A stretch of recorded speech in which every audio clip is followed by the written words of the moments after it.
Bueno, pues vamos a dar comienzo.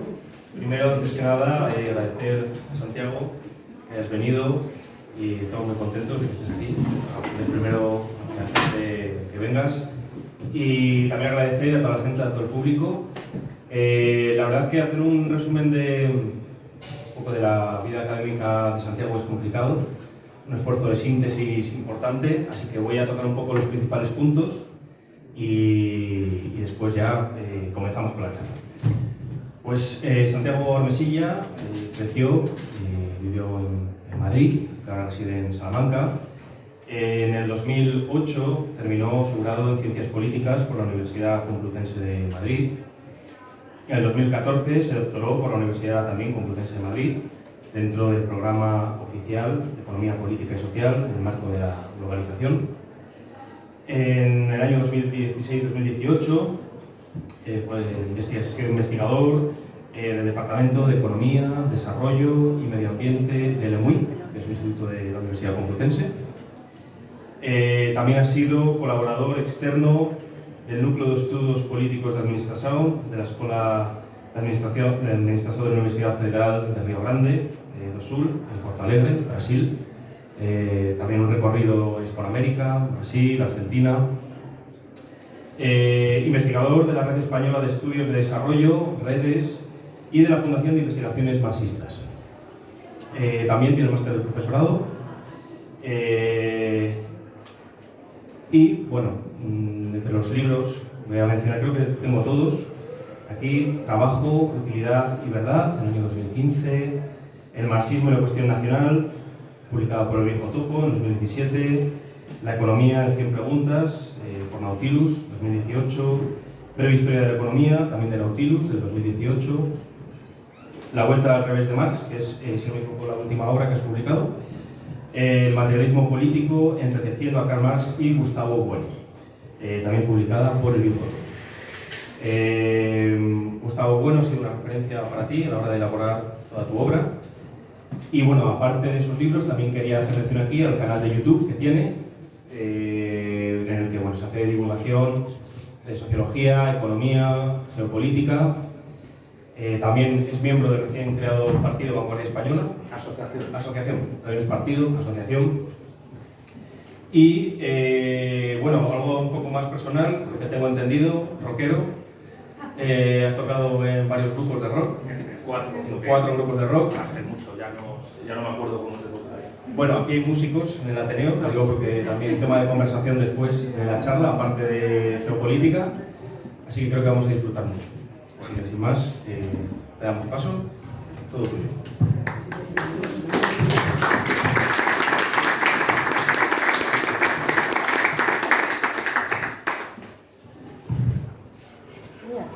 Bueno, pues muchísimas gracias a todos por venir, gracias a Ateneo por invitarme, a Ateneo Varillas.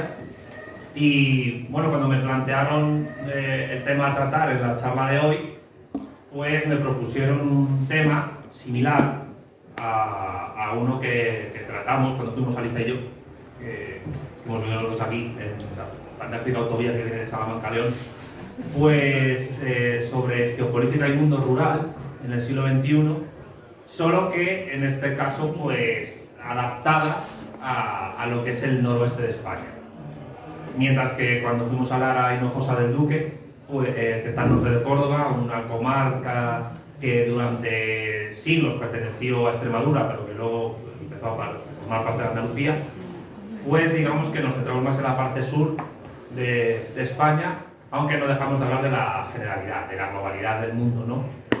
Y yo creo que aquí voy a hacer algo parecido, pero pasando de lo regional a lo global y luego de regreso otra vez a lo regional. Siempre es difícil un poco delimitar lo que es el noroeste de España, que era lo que se me pedía. Entonces, a nivel provincial, pues llegué a la conclusión de que lo más exacto, estando en León, como estaba el Ateneo Varillas, pues habría que hablar evidentemente de la provincia de León, del Principado de Asturias y de las 4 provincias gallegas, Orense, Lugo, La Coruña y Pontevedra, las cuales pues nos pueden servir, a mi juicio, para entender un poco cómo esa globalidad que podemos entender a través de la geopolítica, luego trataremos de definir qué entendemos por geopolítica y por qué es tan importante para entender una economía regional, cómo a través de esa globalidad se puede entender un poco los vaivenes económicos y productivos que los distintos sectores económicos han tenido en esta región.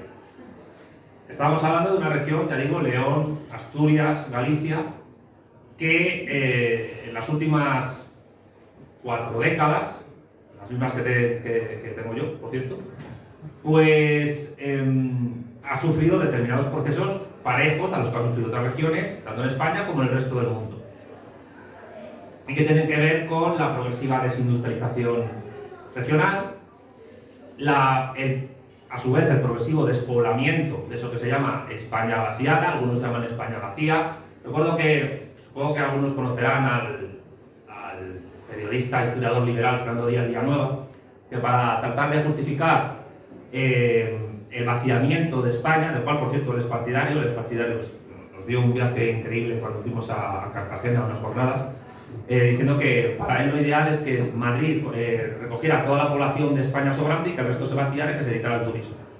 Claro que luego cuando te enteras que esos son los planes y programas de algunas entidades financieras que actúan a escala global, pues te quedas sorprendido, ¿no? Hay una convergencia tremenda entre las ideas de algunos liberales en España con las ideas prácticas que quieren llevar a cabo algunas instituciones, ya digo, sobre todo financieras, que subvencionan o financian a algunas agendas geopolíticas muy concretas, por ejemplo la de la Agenda 2030, que tiene su impacto en el mundo rural y en el mundo laboral actual. Es cierto que la demografía española nunca fue muy alta, pero también es verdad que al no haberse producido una revolución industrial pareja a la que tuvo Inglaterra entre la segunda mitad del siglo XVIII y, digamos, finales del siglo XIX, el crecimiento demográfico que podía haber tenido la cuenca del Duero o la cuenca del Miño no las sufrieron como las pudo sufrir el norte de Inglaterra o el centro de Inglaterra durante la revolución industrial, porque evidentemente la proletarización del mundo rural en Inglaterra y en otras regiones, en la Alemania de Bismarck, etc., proporcionó, entre otras cosas, que pues, agricultores y campesinos tuvieran que irse a los burgos de las grandes ciudades para buscarse la vida a cambio de un salario, es decir, vender su fuerza de trabajo. Bueno, todos aquí conocéis la terminología marxista, y eso conllevó también un aumento de población en ese ámbito urbano, cosa que no se produjo en la cuenca del Duero, a pesar de que fue un centro importante protoindustrial en España durante varios siglos. Básicamente se puede decir que fue el núcleo económico de la península ibérica desde la Reconquista casi hasta el siglo XVII-XVIII. Y digo de la península ibérica porque también el norte de Portugal, también zona minera, tuvo un papel importante a la hora de tener este tejido manufacturero que luego se descompuso. Entre otras cosas, sobre todo a partir de la guerra de sucesión española, que acabó con el poder aristocrático en la antigua Corona de Aragón y empezó a impulsar a la burguesía de Barcelona. En todo caso, la cuestión es que este noroeste de España ha sufrido también ese proceso de desindustrialización, que se ha visto muy afectado en la minería, sobre todo, ese despoblamiento, y también, pues, ya en tiempos más recientes, estamos hablando del segundo cuarto, el último tercio del siglo XX, pues ese proceso de, digamos, quiero elegir la palabra adecuada, de dar un mayor peso al sector servicios, a esa terciarización de la economía con respecto a los otros 3 sectores. Primer sector, agricultura, ganadería y pesca. Segundo sector, industria pesada. Esa importancia del sector servicios que empieza a ganar España a partir del tercer tercio del siglo XX, que sigue presente, bueno, se ve en la provincia de León, porque la inmensa mayoría de la población activa de la provincia de León trabaja en el sector servicios. Creo que son en torno a 450.000, 460.000 personas. Algo parecido ha pasado en Asturias, donde todavía hay un cierto peso de la minería, pero cada vez menor, Entre otras cosas porque España cada vez importa más carbón de fuera que produce desde dentro, entre otras cosas porque España tiene supuestamente que adaptarse a la economía ecológica que se impone desde fuera, esto es muy importante a nivel geopolítico, mientras que las familias que tradicionalmente se han dedicado a la minería pierden esa tradición laboral, se tienen que dedicar a otras cosas y España se trae carbón de Marruecos, gran amigo geopolítico, como todo el mundo sabe aquí, y Brasil incluso, siendo el carbón de Brasil de una menor calidad, lo que se puede encontrar en León, lo que se puede encontrar en Asturias, lo que se puede encontrar en el norte de Portugal. Teniendo además que tener en cuenta que dentro de esa zona noroeste, quizás las provincias con mayor empuje económico son las dos costeras gallegas pegadas al Atlántico, La Coruña y Pontevedra, frente a un Ourense y un Lugo que pierden peso demográfico y pierden pues también fuste a nivel del sector servicios, porque no pueden competir pues, con el turismo que puede llegar a Santiago de Compostela, a La Coruña, a Vigo, etc. Y digamos que este es el panorama regional que tiene que explicarse no solo por, evidentemente, por las condiciones históricas particulares de esta región y de cada provincia, sino también por una suerte de hechos históricos que, en triple dialéctica de clases internas a España, de estados y de imperios también, han delimitado, y creo que esta es la hipótesis que habría que manejar para entender cómo afecta la geopolítica al mundo rural en España,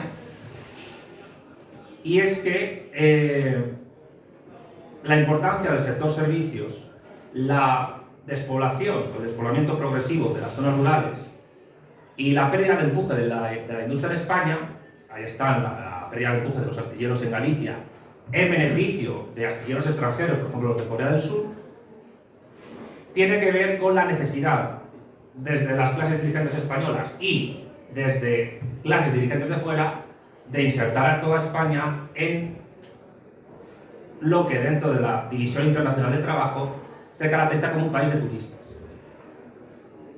Hace poco yo leí en redes sociales una frase que fue bastante tremenda, no, redes sociales no, lo vi en televisión, en el Chiringuito. A mí me gusta el fútbol, veo bastante el Chiringuito, y uno de los periodistas, criticando esta cuestión, Juanma Rodríguez, dijo la frase que a mí me parece tremenda: España es el abrevadero de Europa. Con el abrevadero de Europa, pues queremos decir que aquí vienen trabajadores de otras naciones europeas, Inglaterra, Alemania, Bélgica, Francia, los Países Bajos, etcétera, básicamente a emborracharse. ¿Por qué? Porque el sector servicios es lo que se ha primado en España para que no compita industrialmente con otras naciones que necesitan tener una industria potente para conservar su hegemonía dentro de esa construcción económica, geopolítica y sociocultural que es la Unión Europea. Así pues, esta hipótesis supone entender que la inserción de España en la Comunidad Económica Europea, después Unión Europea, conllevó que Alemania, ese Estado que muchos consideran, digamos, el motor de Europa, es realmente la aspiradora de recursos materiales y humanos del resto de naciones europeas para ellos conservar su hegemonía. Teniendo en cuenta además la importancia geopolítico-militar que esto tiene. ¿Por qué? Porque la Comunidad Económica Europea, después Unión Europea, fue una construcción geopolítica de la Guerra Fría, de la Primera Guerra Fría, ahora estamos en la Segunda, si queréis luego pues hablamos un poco de qué es esto de la Segunda Guerra Fría, pero creo que ya intuís por dónde puede ir la cosa. En la Primera Guerra Fría era necesario construir un bloque europeo occidental más o menos homogéneo a nivel de políticas sociales, a nivel de políticas económicas, que pudiera poner un coto de avance del comunismo soviético hacia Europa occidental. Después de una Segunda Guerra Mundial en la cual el prestigio internacional de la Revolución de Octubre y el prestigio internacional de la Unión Soviética, después de haber vencido al ejército de tierra más potente del siglo XX, que fue la Wehrmacht alemana, pues necesitaba construir un estado de bienestar que frenara a la clase obrera de los países de Europa Occidental de poder hacer una revolución de tipo bolchevique. Se hicieron muchas cosas, pero entre ellas la construcción de la Comunidad Económica Europea, en la cual Francia pensaba ser la líder, entre otras cosas porque había funcionado muy bien su diplomacia a la hora de reconstruirse después de la Segunda Guerra Mundial, y estimaba que, bueno, Portugal y España estaban con dictaduras, Alemania estaba partida en dos, Italia estaba en un proceso de reconstrucción muy fuerte, Inglaterra pues más perdiendo su imperio colonial, era el momento de Francia. Hasta que Estados Unidos decide darlo todo por la República Federal Alemana, la cual se refuerza después de la caída del muro de Berlín en 1989 y, más que reunificarse con la RDA, lo que hace es absorberla, fagocitarla y dejarla sociológicamente un poco como estaba. Es decir, no quiero salirme mucho de la temática de la charla, pero sí es cierto que lo que ocurrió entre las dos Alemanias fue más una fagocitación o una anexión que una verdadera reunificación alemana. En el contexto en el cual Alemania se reunifica, la potencia industrial de la RFA, de la República Federal Alemana, le sirve para volver a convertirse en un hegemón que contrarreste a Francia, dándose lugar, en los años 90 del siglo pasado, a eso que se llama eje franco-alemán. Cada vez más alemán y menos franco. Aunque, militarmente hablando, Francia sigue siendo la gran potencia de Europa Occidental. No sé si sabéis que la defensa nuclear de España depende de Francia. España no tiene bombas nucleares, no tiene bombas atómicas, las pudo tener con el proyecto Islero, pero aquello se fue al garete y habría que estudiar cuáles fueron los procesos históricos y geopolíticos que llevaron a que España no tuviese la bomba nuclear, pero Francia sí la tiene. Y la defensa nuclear de España, depende de Francia, entre otras cosas porque Francia es la gran potencia nuclear de la Unión Europea, el tercer estado que más bombas nucleares ha explotado en la historia y tiene una política militar muy agresiva, una política exterior tremendamente agresiva, algo que se vio cuando Gaddafi cayó en la primera década de los 2000, bueno, no, la segunda de los 2010, entre otras cosas porque, no ya solo porque estaban en contra de algunas potencias de la propuesta de Gaddafi de que hubiera una unión monetaria en África, a través de la Unión Africana, pues tener una moneda en Hong Kong, sino que además Francia estaba interesada en que un gasoducto desde el lago Chad, en la antigua colonia francesa del Chad, llegara hasta el Mediterráneo, pero claro, un régimen como el de Gaddafi era contrario a aquello. Pues bien, todo esto que tiene que ver con España. Digamos que las transformaciones políticas históricas que España ha sufrido en la segunda mitad del siglo pasado pueden explicarse de cara a la geopolítica que supone la inserción de España en la División Internacional del Trabajo y en las cadenas globales de valor en las cuales se quería insertar el país. Y esas cadenas globales de valor exigían desindustrialización y darle una mayor importancia al tercer sector para que España se convirtiese en un país eminentemente turístico.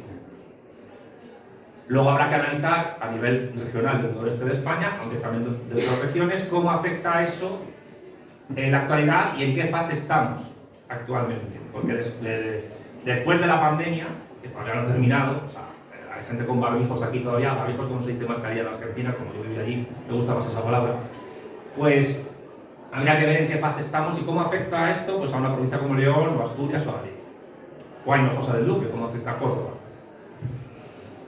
La cuestión es que España, durante la dictadura franquista, construyó un músculo industrial estatal público parejo al que hizo Bismarck en Alemania en la época del Segundo Reich. Es decir, el proceso de acumulación capitalista en España se hace mano militar y durante la dictadura, mediante un proteccionismo bastante fuerte que luego se va atenuando y abriendo a partir de los planes de desarrollo del año 1959, pero que sufre sobre todo su puntilla y su punto de inflexión ya después de la transición con la llegada de la democracia. Alicia Melchor, en La Razón Comunista, ha publicado un artículo en el primer número, que yo os recomiendo que lo leáis, que estudia el proceso de privatización y liberalización de empresas, que se produce sobre todo entre finales de los años 70 y muy marcadamente los comienzos de la década de 1980. Si mal no recuerdo, en ese periodo se liberalizan y se privatizan más de 61 empresas estatales, incluyendo la desestructuración del INE, que era una institución que permitía planificar la economía en clave proteccionista. Y eso se hace años antes, o durante, si se quiere, de la inserción de España en la OTAN y la preparación de la economía española para insertarse en la Comunidad Económica Europea el 1 de enero de 1986. Fecha en la que también entra Portugal, que también tuvo su proceso similar una vez que se atenuaron los riesgos que pudo tener para la geopolítica de Estados Unidos en plena Guerra Fría la revolución de los claveles.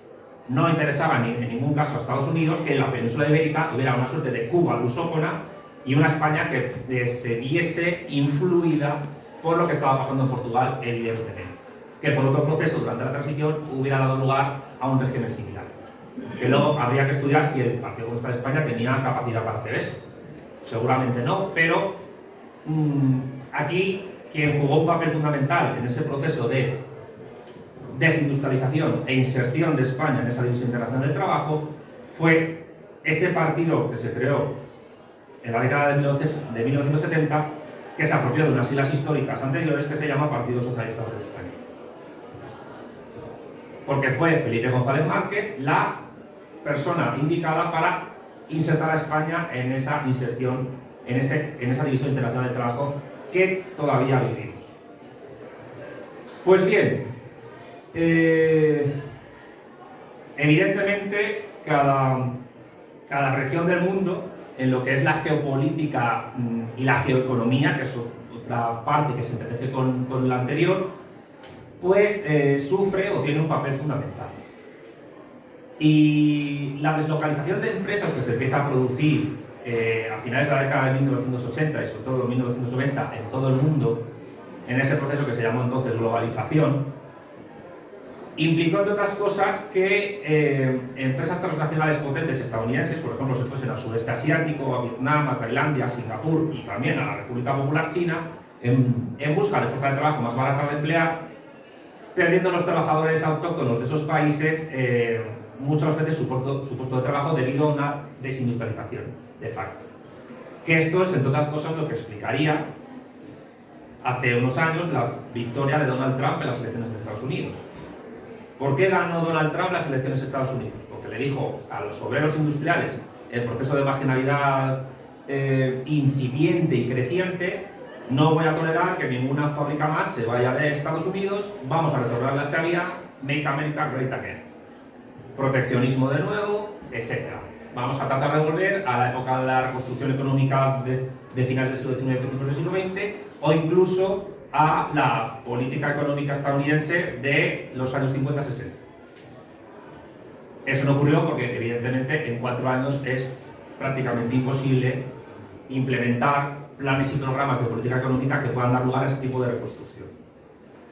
Y, sin embargo, China ha ganado con ese proceso, porque al recibir capital extranjero no solo ha recibido inversiones, sino que ha permitido que sus empresas, sus cargos políticos, porque obligaban a toda empresa transnacional que llegaba al país a tener un consejo empresarial con participación del Partido Comunista Chino,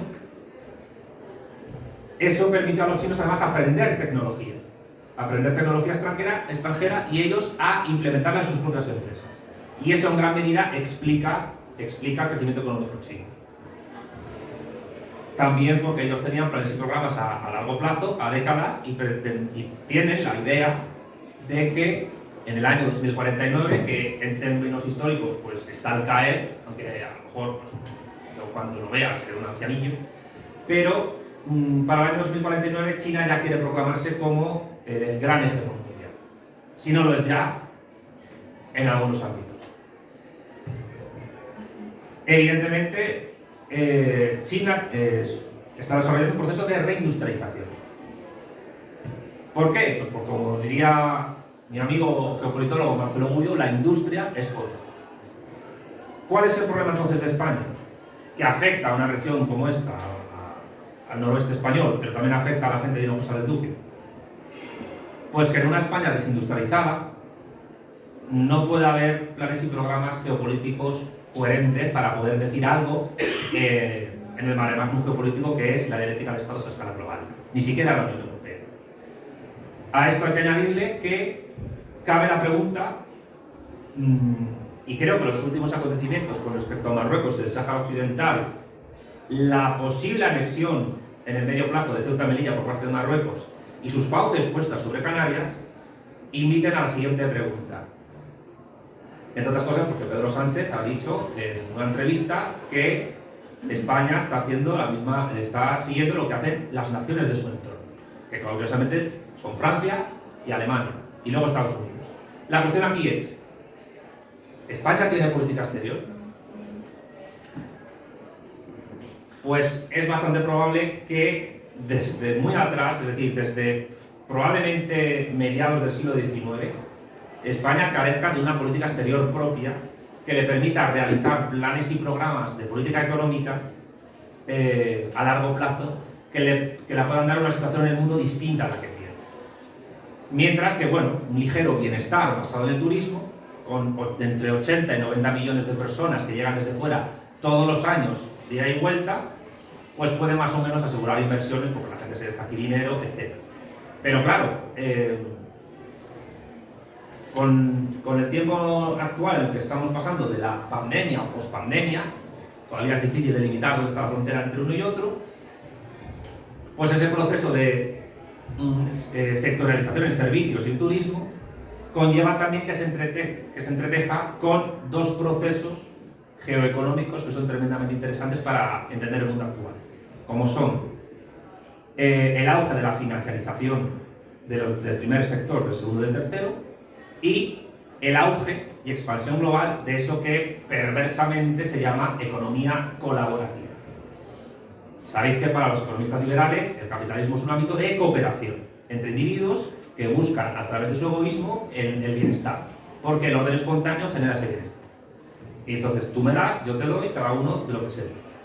Y eso también ocurriría por los países. Si un país se especializa en la pesca y otro en el turismo y otro en la industria pesada y en los microchips, pues ¿para qué los primeros quieren hacer microchips? Que los hagan los ricos, es una especie de... es como la frase de Unamuno, que inventen ellos, pero llevada al término geopolítico de manera perversa, ¿no? Pues... ese proceso perversamente se llama economía colaborativa, aunque yo prefiero llamarlo uberización. Vayamos por partes, como diría Jack el Destripador. ¿Qué es la financiarización? El capital financiero es la mezcla o el entretejimiento entre el capital bancario y el capital industrial. Y implica, esto en Argentina pues lo saben bastante bien porque con la soja se sufrió, implica que cada elemento de trabajo, cada herramienta, cada máquina e incluso cada fuerza de trabajo de una empresa, sea del primer sector, del segundo o del tercero, acaba convirtiéndose en un valor sobre el cual es posible especular.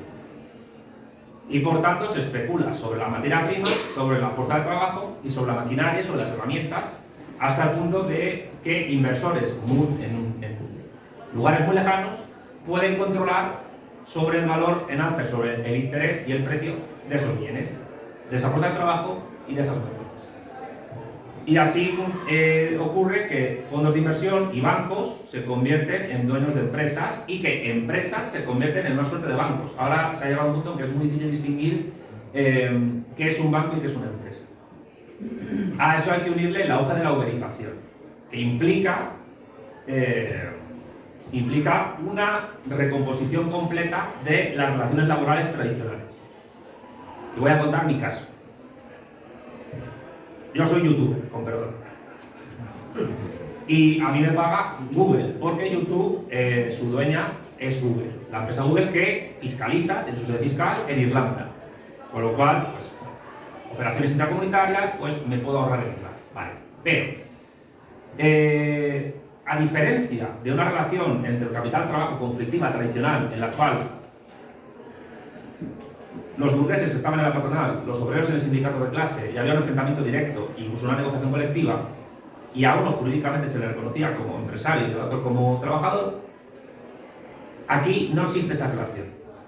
Yo no he firmado ningún contrato laboral con YouTube, con Google, pero soy un falso autónomo porque trabajo para Google siendo ellos mi único cliente y no se me reconoce jurídicamente como trabajador. Lo mismo, y además pongo medios míos personales domésticos para hacer trabajo para Google, el cual supuestamente da el 55% de mis ganancias, pero realmente su 45% es muy superior de los ingresos en publicidad. El caso es que esa economía uberizada, colaborativa, imaginemos, no sé si aquí hay alguien que conduzca Uber o conozca a alguien que conduzca Uber, pero ocurre lo mismo. Una persona pone su coche particular al servicio de una plataforma empresarial que tiene su sede en Estados Unidos, con la cual la única relación que se tiene es una aplicación de teléfono móvil que se ha bajado el conductor, que le permite recoger clientes y saber cuánto dinero gana, pero el coche es su coche particular. Y Uber no le reconoce como trabajador suyo. Y por tanto, la relación de ajenidad, es decir, de tradicional trabajador por cuenta ajena, no se reconoce jurídicamente en este caso. ¿Esto qué implica? Implica, entre otras cosas, que haya tribunales de justicia en Estados Unidos que, a demandas de conductores, trabajadores de Uber, al no reconocerles como trabajadores de Uber, no pueden hacer reclamos salariales. Y ese tipo de relación laboral nueva, unida a la financiarización del capital, se entreteje más y se expande más al resto del mundo. Con el auge del comercio electrónico, que ha impactado muchísimo en los comercios de proximidad con la pandemia, conlleva que haya gente que trabaje para empresas mediante este tipo de nueva relación laboral, viviendo en zonas despobladas, rurales, lo que fuese. ¿Y qué puede implicar esto a la larga? Puede implicar que, volvemos a Fernando Díaz Villanueva, España a nivel poblacional se nuclee en Madrid, Barcelona y 6 provincias más, es decir, si no me equivoco, la mitad de la población española vive solo en 8 provincias: Madrid, Barcelona, Valencia, Alicante, Álava, Guipúzcoa, Pontevedra, Málaga y Sevilla, 9. Mientras que en el resto del país vive la otra mitad de la población.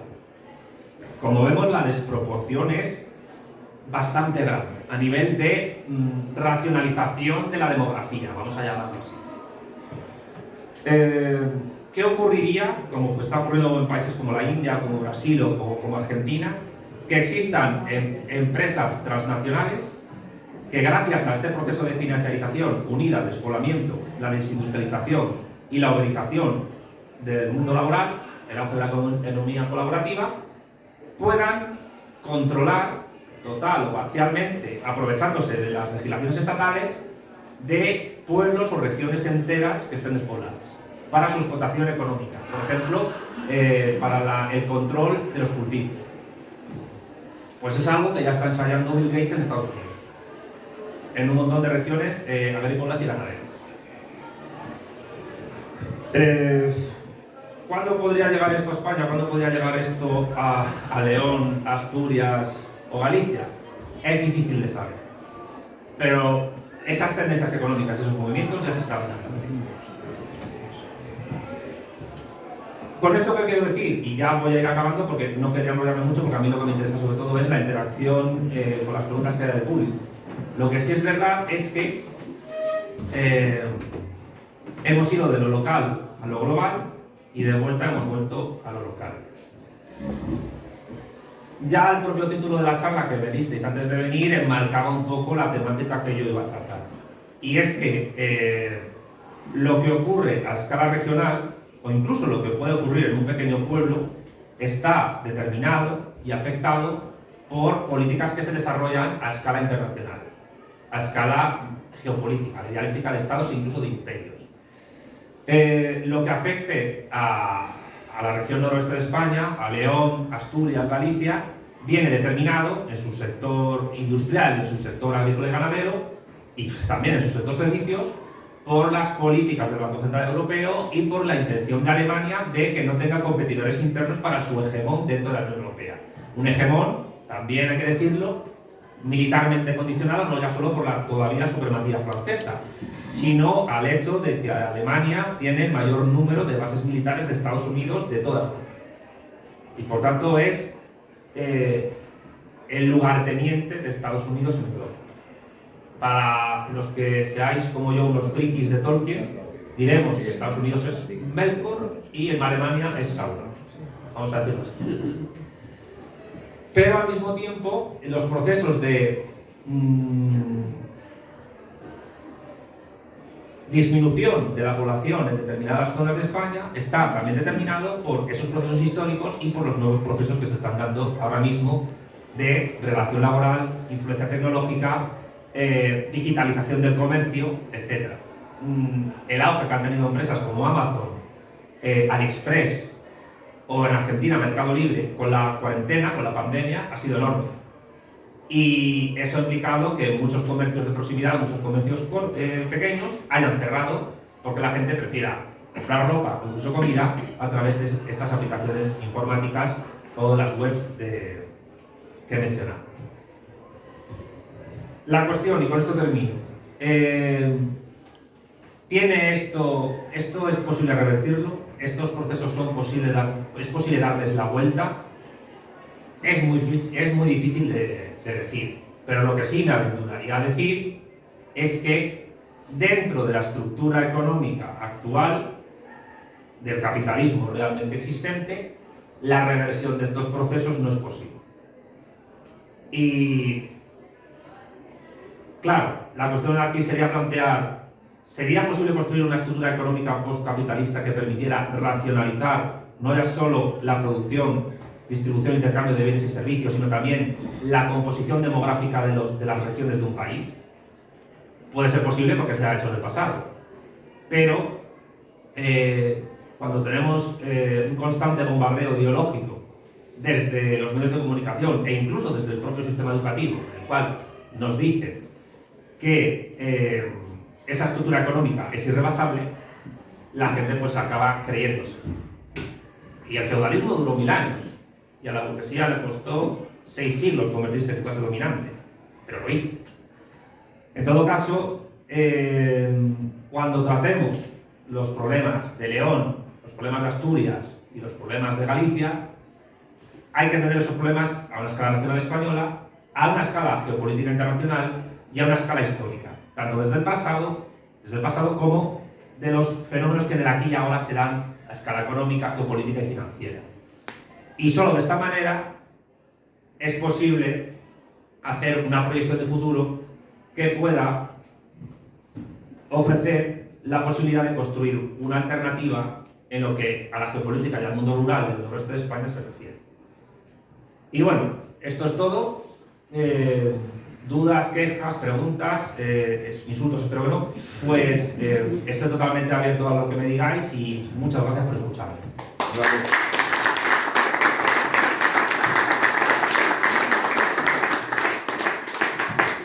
Si os parece, paso el micrófono. Creo que llega hasta la mitad de la sala, ¿no? Más o menos. Sí, más o menos. Sí. Vamos, tienes que levantar, Para... ¿Alguien tiene alguna pregunta? ¿Alguna pregunta? ¿Dudas? ¿Quedó todo muy claro? Bueno, ¿me levanto o qué? Sí, ¿quieres levantarte? Sí, que te vean. Yo soy un poco friki, pero de la geoestrategia. Llevo desde 2006 de la guerra de Hezbollah contra Israel metido en el tema y tal. ¿Cómo me tiene el... Entonces, yo estoy muy preocupado con el tema de la guerra ahora, de Ucrania, el split que parece que está habiendo entre el mundo occidental y el mundo oriental. Perdón. En caso de que la Unión Europea, como parece, que no va a bloque porque dependen del gas Hungría, Austria, en caso de que la Unión Europea quiebre, ¿en qué posición estamos? ¿Cómo nos quedamos? ¿Cómo nos vamos a financiar? ¿Qué pasa con esta posibilidad de que la Unión Europea se rompa? ¿Y cómo quedamos nosotros?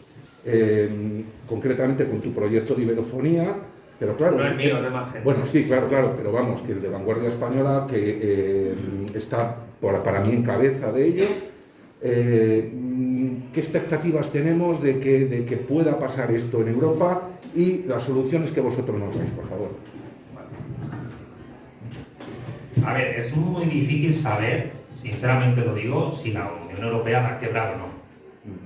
Porque el futuro, pues, no se puede... No digo quebrar, digamos que se rompa. O sea, no quebrar Bueno, pues económicamente, sino que se rompa por intereses diferentes de los países. Hungría... Bueno, sigo diciendo que es muy difícil saber si se va a romper o no. Si es verdad que... pero creo que siempre ha sido así. Cada Estado miembro de la Unión Europea va a su bola. Hungría depende mucho del gas ruso y no le conviene tener malas relaciones con Rusia, entre otras cosas porque tiene frontera con Ucrania. Pero que Hungría también tiene intereses geoestratégicos en lo que pasa en Ucrania. Yo intuyo que la guerra entre Ucrania y Rusia va a durar meses. No sé cuántos, pero creo que van a durar meses.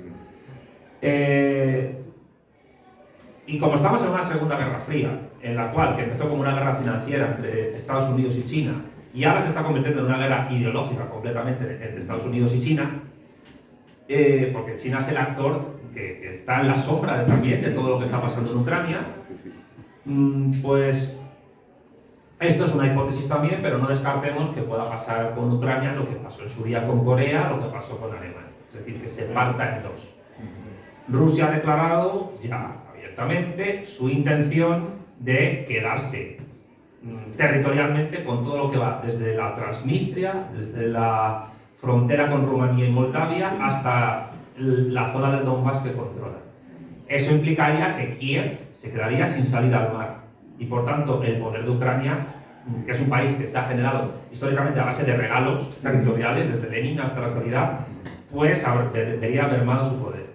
Pero es que además de Estados Unidos, China, Rusia, etcétera, y Hungría, luego están las supuestas sanciones que tienen su efecto boomerang sobre la Unión Europea, de cómo Alemania se sigue comprando a pesar de las sanciones el gas a Rusia, se lo paga en euros, en dólares y luego se cambia a rublos.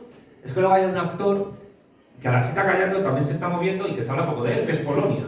A mí me parece muy interesante lo que está haciendo Polonia. Tiene tropas en Rumanía ahora mismo ya, Bueno, es que Polonia, algunos altos cargos de la clase burguesa dirigente polaca y política a nivel funcionaria de la Unión Europea están pidiendo o anexarse toda Ucrania occidental o incluso Ucrania entera, cosa que evidentemente los ucranianos no quieren. Pero ahí dices, madre mía qué interesante, Polonia parece que quiere recuperar el momento de esplendor imperial que tuvo con la época de la República de las Dos Naciones en el siglo XVI y en el XVII, en el cual era un estado, el estado más grande y potente de toda Europa Oriental, que abarcaba desde lo que hoy es Estonia hasta Crimea, y que fueron los únicos que llegaron a conquistar Moscú. Ni Napoleón ni Hitler llegaron a conquistar Moscú, los polacos sí. Y los polacos sí, además, en el momento que se llama la época oscura de Rusia, que se quedaron sin zar, luego llegaron los romanos, etc. Entonces hay que ver qué pasa con Polonia, que se quiere convertir en un poder regional amparado, aupado por Estados Unidos. Y el grupo de Visegrado yo empiezo a verlo como un instrumento diplomático de Polonia para asegurar su hegemonía, al menos regional. ¿Cómo afecta todo esto a España? Pues hombre, yo creo que la política exterior de España en esta cuestión está siendo desorientadora, por decirlo suavemente. Es decir, España no depende directamente del gas ruso, pero se ha aventurado a reconocer, siguiendo a Trump, la soberanía de Marruecos sobre el Sáhara Occidental, lo cual supone una amenaza para las aguas territoriales españolas en Canarias y supone también enemistarse con Argelia, que es lo que está pasando.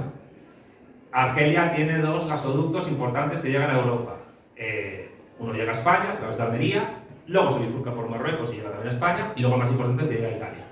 Italia ha jugado bien sus cartas, se han dicho, bueno, somos cliente preferencial de Argelia. Mientras que España, pues, ha priorizado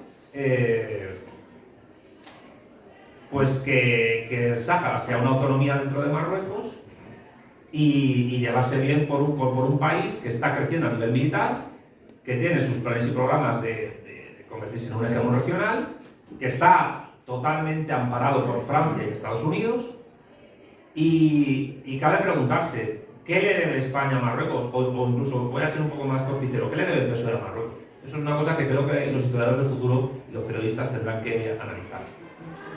No puedo decir más. Pero lo que sí está claro... Lo imaginamos. Sí, pero lo que sí está claro es que a nivel económico y a nivel geopolítico, la guerra de Ucrania nos afecta porque tratando de convertirnos en un actor regional importante, aprovechando la crisis de la invasión Rusia-Ucrania, lo más que hemos conseguido es ser una isla energética a nivel de las facturas de la luz, normal, porque que si no puede haber una revuelta social en Portugal y en España, y ahora quieren serlo a nivel del gas. Yo creo que lo único importante de eso y lo único fuerte es que Portugal y España van codo con codo en políticas energéticas que les interesan a los dos estados. Ahora bien, ¿cómo se pueda desarrollar todo eso en el futuro? Pues es difícil de decir, pero si la guerra con Ucrania se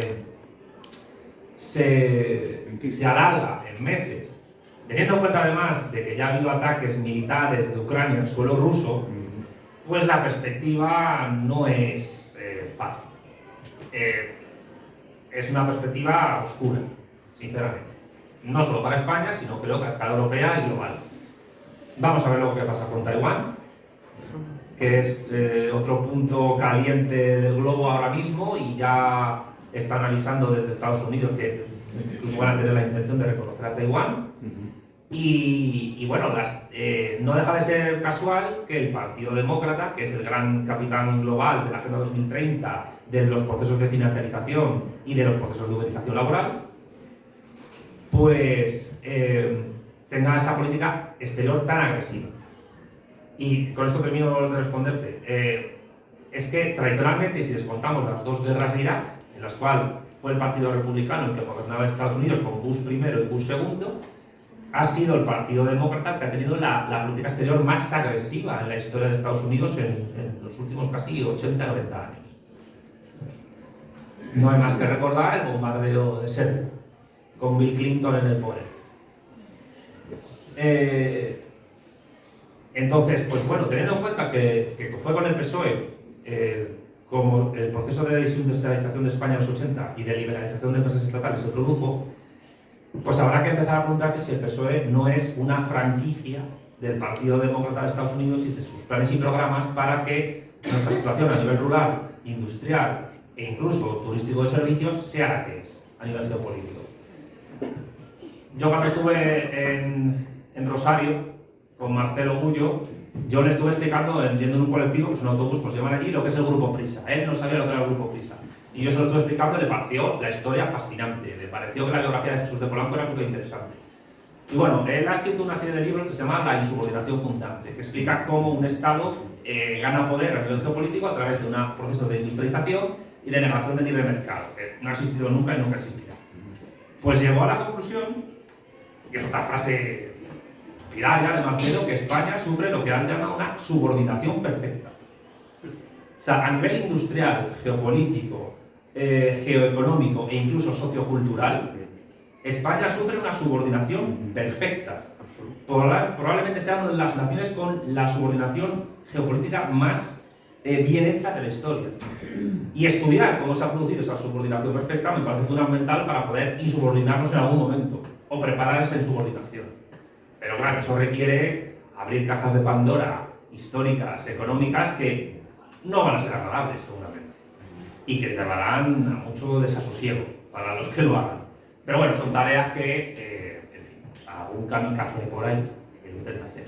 No sé si te he respondido, espero que sí. Sí, vale. Yo lo que, en cuanto al proyecto vuestro de Iberofonía, que, bueno, no solo, en cuanto al proyecto vuestro de Iberofonía, que no solo vuestro, a mí lo que me gustaría es que con 3 o 4 frases o con un minutito, en caso de que rompa la Unión Europea, ¿tenemos alguna salida hacia nuestra salida natural, que es Iberoamérica, o como estamos subordinados de tal manera, incluso rompiendo la Unión Europea, la OTAN no nos va a dejar, Inglaterra no nos va a dejar, etcétera, etcétera. Una cosa, ¿puedo hacer otra pregunta y así contestas a dos? Como queráis, yo obedezco. Vale, yo tengo otra pregunta, pues que contestes al compañero. ¿Qué papel te merece todas las candidaturas localistas que han surgido, como Soria Ya, Burgos Enraiza, si desde tu punto de vista tienen capacidad de revertir la despoblación, desindustrialización, etcétera? Pues empiezo con la segunda, pero se conecta con esa. Yo creo que esas plataformas electorales pueden tener recorrido electoral, pero poco o nulo recorrido político a largo plazo. Me explico. Lo que España necesita es una fuerza política a escala nacional que organice todas esas demandas, que pueden ser algunas ciertas, interesantes, pero si no las enmarcas en un proyecto político que se tiene que realizar por décadas, es inviable. Es decir, la subordinación de España requiere instaurar un poder político, no un gobierno, un poder que tenga planes de reindustrialización y de resocialización de lo que se reindustrialice para 30, 40 o 50 años. Es decir, como hacen los chinos, a la escala española, porque no es lo mismo un país de 1.400 millones de personas que uno de 46 y perdiendo población. Entonces, esa Soria Ya, Teruel existe, etcétera, pueden tener demandas importantes, ciertas, que haya que tener en cuenta y estudiarlas, pero todas ponerlas dentro de un proyecto de largo alcance, nacional de largo alcance y geopolítico de largo alcance. Y ahí enlazo con la cuestión de la iberofonía. ¿La iberofonía qué es? Pues no es más que el conjunto de territorios, población y naciones de los 5 continentes que hablan las dos únicas lenguas que son mutuamente comprensibles a escala universal, que son el portugués y el español. Que las dos son lenguas derivadas del latín y del iberorromance occidental, como por cierto el gallego y el leonés, y el astur-leonés.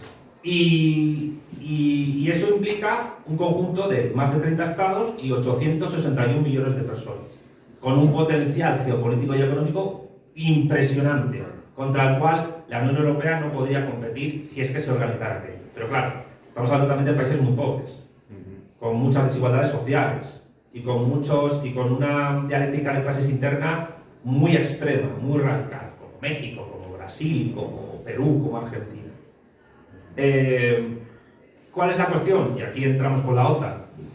Que esos planes y programas que se puedan hacer partiendo de demandas concretas de ese tipo de plataformas electorales tienen que ponerse en el contexto de un proyecto nacional que al mismo tiempo se tenga que poner en un contexto geopolítico a escala intercontinental. ¿Por qué? Porque los modos de producción a nivel histórico, como el feudalismo y el capitalismo, se han impulsado a través de dialéctica de grandes plataformas geopolíticas, como lo fue el Imperio Británico o como lo fue Estados Unidos, que son los que implantaron el modo de producción capitalista. Entonces, implantar una estructura económica postcapitalista requiere una gran plataforma geopolítica. Es algo que intentó la Unión Soviética y es algo que intentó China. Pero, y aquí viene la madre del cordero, lo más difícil, entre comillas. Esta Segunda Guerra Fría se produce en el contexto de una sociedad política en auge, los chinos, y una en lenta descomposición y decadencia, como son los Estados Unidos de Norteamérica. Yo prefiero decir de Norteamérica porque decir de América pues, me parece exagerado, porque América va desde el Polo Norte a Tierra del Fuego. Pero bueno, la cuestión es que todavía Estados Unidos va a tener una inercia de poder muy grande. A nivel sociocultural, a nivel científico-tecnológico, a nivel militar, sin duda. Nadie tiene la Marina de Estados Unidos, que es la que, entre otras cosas, asegura su hegemonía en los océanos. Y claro, para poder construir una alternativa postcapitalista que les afecte, ellos tienen que caer. Y mientras no caigan, la presa no la van a soltar. Y esa presa es doble. El patio trasero rico, la Unión Europea, en la que estamos nosotros, y el patio trasero pobre, que es Iberoamérica. Aunque la iberofonía es un concepto más amplio que Iberoamérica, porque implica también países de África, de Asia, etc. En todo caso,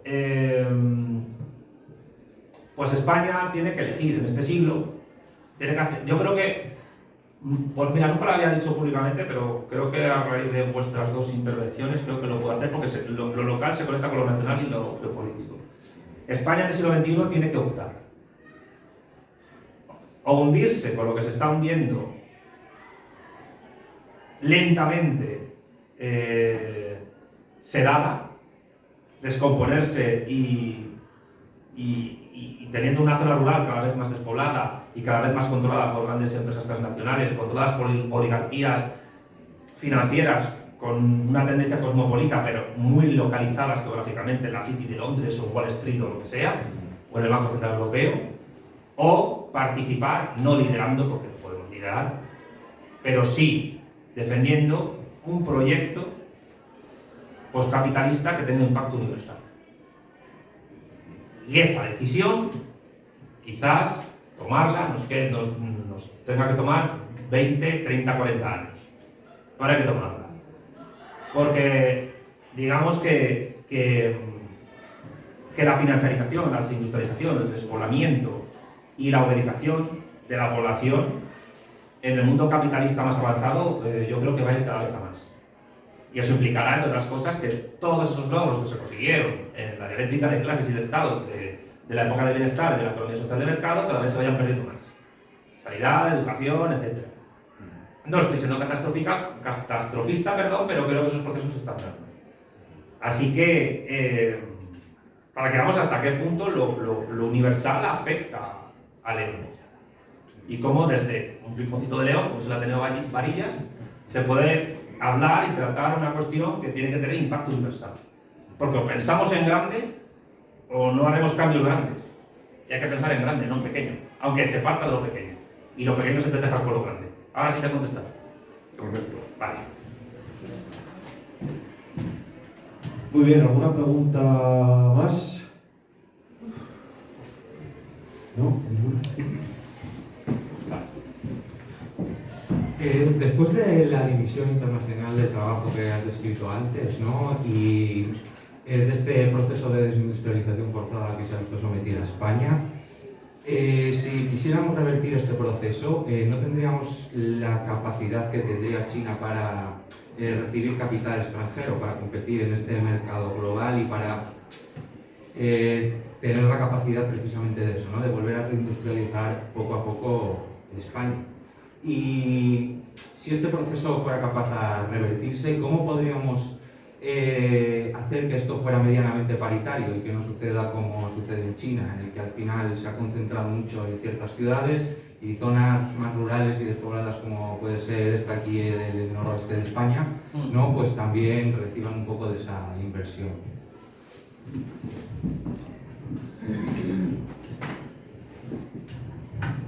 A ver, esa es una muy buena pregunta y casi que la madre del cordero, teniendo en cuenta que, insisto, no es lo mismo un país de 1.400 millones de personas, que es el tercero más extenso del planeta, que tiene frontera con 12 estados, que uno como España, con 46 millones y un tamaño medio.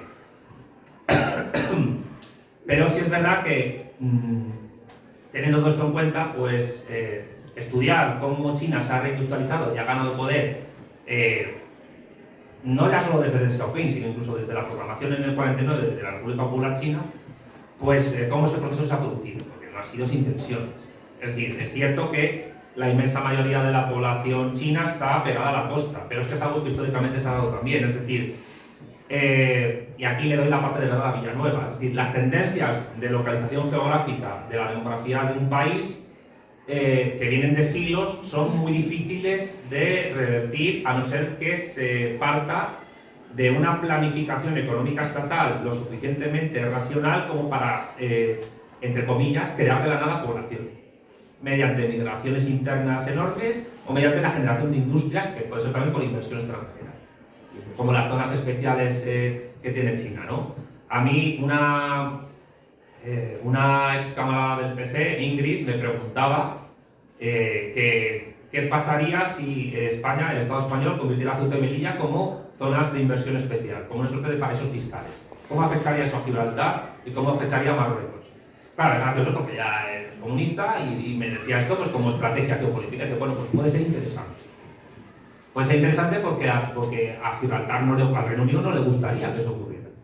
Y a Marruecos menos. Pero claro, son cuestiones a estudiar, es decir, desigualdades a nivel de distribución de la población en un país, lo que se mezcla con una orografía muy particular en China y también en España, y habría que ver pues, cómo solventar eso.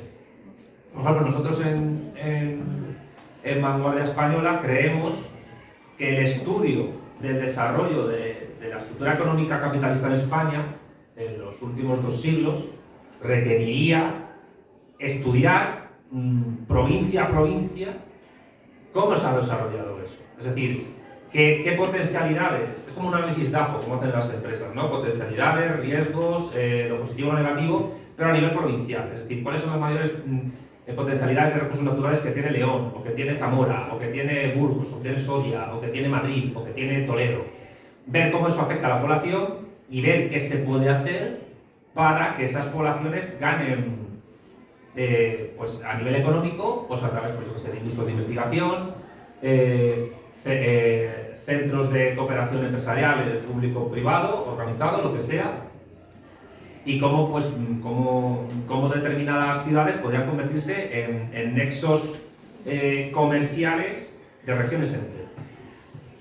En Extremadura se quejan de que el AVE no llegue, aunque Pedro Sánchez ha prometido que llegue en un tiempo. También en Salamanca se quejan de que no llegue el AVE. Entonces hay una especie de pequeña competencia entre Extremadura y Salamanca por ver el AVE de Madrid a Lisboa cómo llega. Que también es verdad que en Portugal, por cuestiones que la culpa yo creo que la tenía España por la cuestión del ancho de vía, porque España asumió el ancho de vía europeo y Portugal no quiso quedarse con el que tenía y las conexiones antes eran fluidas, pues dijeron, pues no vamos a hacer el AVE hasta que esto no se solucione. Pero a mí se me ocurre que de la misma manera en que se ha potenciado o se quiere potenciar el corredor mediterráneo que va de Gerona hasta Almería, pues hombre, una recuperación a escala industrial moderna de la Ruta de la Plata, que atraviesa Asturias hasta Huelva y que recorre León, Zamora, Salamanca, toda Extremadura, pues sería importante recuperarla. Incluso ampliarla, incluso hacerla más potente de lo que fue. Y eso permitiría unir todo el oeste español, del norte a sur, conectarlo a su vez con Lisboa y con Madrid. Y claro, eso requiere inversión pública, eso requiere una inversión pública y una reorganización de la economía, de todo lo que es la Ruta de la Plata y de la población a largo plazo.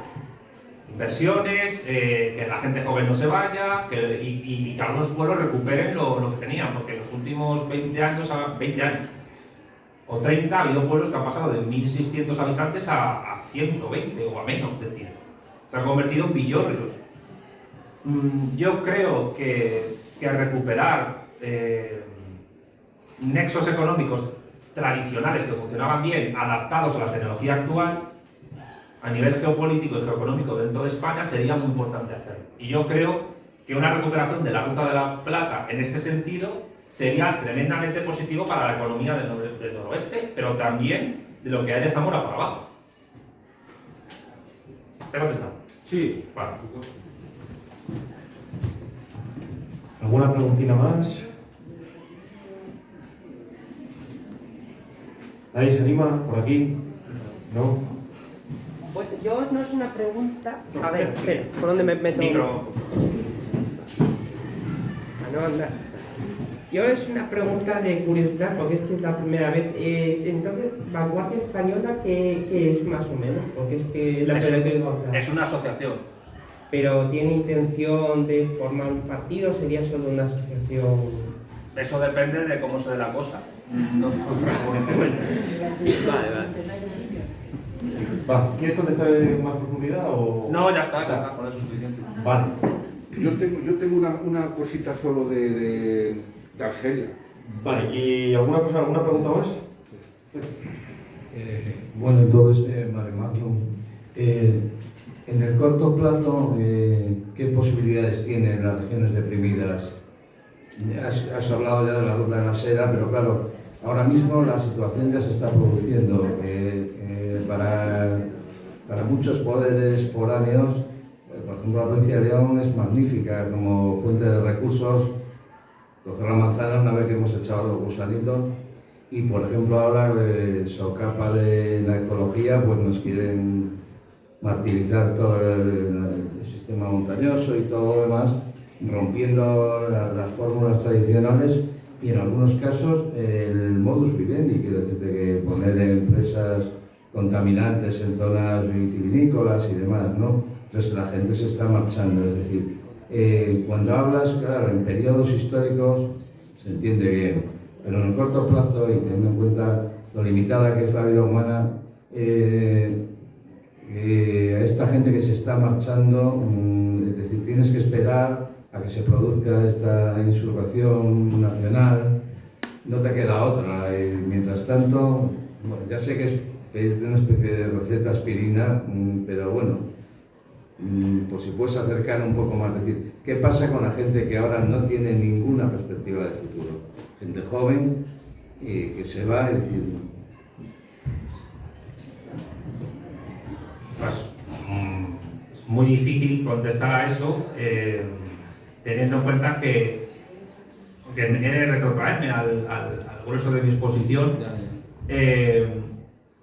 La economía personal de mucha gente joven y no tan joven en León, o en Zamora o en Asturias, depende en gran medida, está determinada en gran medida por la inserción de España en la División Internacional de Trabajo que le han puesto, que viene de décadas.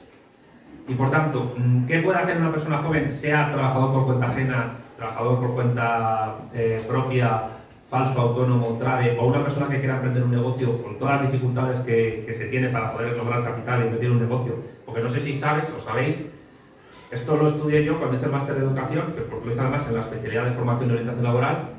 La edad media de toda empresa privada en España, y con empresa privada me refiero a pequeño y mediano negocio, es de no más de 5 años. ¿Por qué? Porque después de 3, 4, 5 años es muy difícil que una empresa de ese tamaño pueda recuperar la inversión inicial que hizo de capital para poder desarrollarse.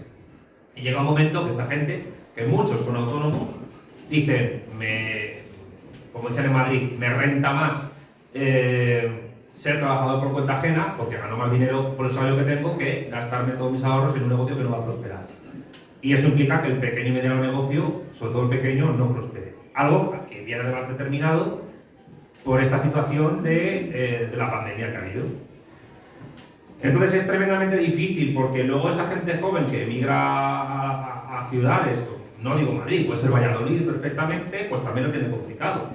Lo tiene complicado para encontrar un trabajo allí, porque Valladolid es verdad que tiene el grueso de la industria en Castilla y León, y Madrid pues tiene los negocios que tienen, pero luego hay que buscarse la vida allí, encontrar pisos, si no, pues acabas en entre comillas, un piso patera de alquiler con 4 personas que no conoces de nada y estás varios años así dando tumbos entre un piso compartido y otro, y acumulando trabajos precarios que bueno, que tienes que pagar el IRPF para tener una pensión más o menos decente. ¿Qué se puede hacer ante eso? ¿Qué se puede hacer ante esa situación? Porque esa es otra, que es una cosa, aprovecho la pregunta que me has hecho para comentar otro fenómeno que se está dando, que tiene que ver cómo afecta la uberización y la economía colaborativa al sector servicios. Por ejemplo, en Madrid, las casas de Airbnb de determinados barrios se convierten de jure no, pero de facto sí, hoteles para turistas, turistas pues, muy baratos, que convierten esos pisos y esos barrios en un abrevadero de alcohol. Y eso afecta mucho a los vecinos y muchos hoteles pues, no pueden competir con ello. Y en esos barrios pues, vive mucha gente que ha caminado de pueblos para buscarse la vida. Entonces, ¿qué hacer ante eso? En el sentido de cómo laboralmente o económicamente sobreponerse o sobrevivir a esa situación. Es tremendamente difícil en un país como España con un paro estructural de cerca de 2 millones de personas. Y el paro estructural es un paro crónico, donde la gente lleva más de 5 años sin encontrar trabajo o que directamente no lo busca.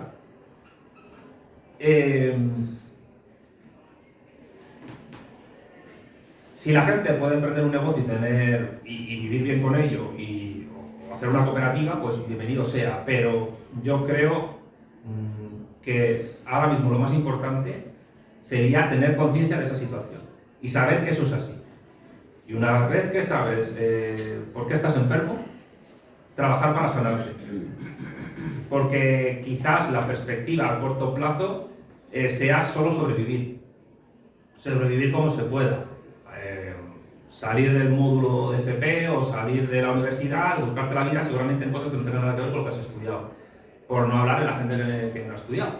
En todo caso, pues lo que no recomiendo es ni invertir en bitcoins, ni meterte en OnlyFans, ni nada parecido, porque sinceramente son caminos que a corto y medio plazo pues, pueden tener algún buen valor para un cumpleaños, pero poco más.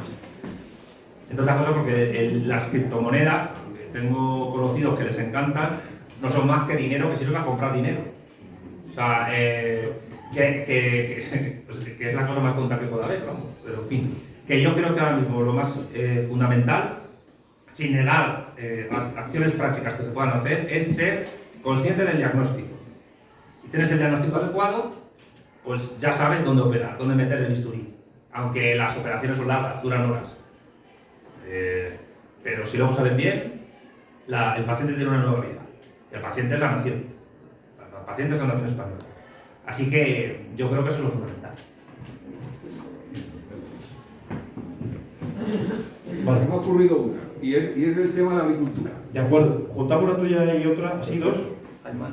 ¿Alguna más? ¿Nadie se anima al fondo? ¿No? Vale. Venga.